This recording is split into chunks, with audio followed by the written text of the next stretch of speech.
എന്താണ് പരിപാടി? എന്ത് ചന്ദനക്കൊട്ടിന്റെ പെണ്ണെ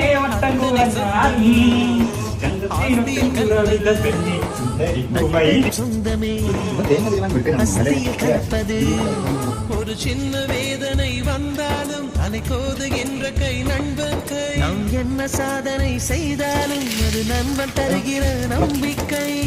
கண்ணனுக்கு கோயில் உண்டு, கண்ணனுக்கு ஏன் இல்லை? நட்புக்கு ஒரு கோயில் கட்ட அதில் ஒன்றும் தவறில்லை.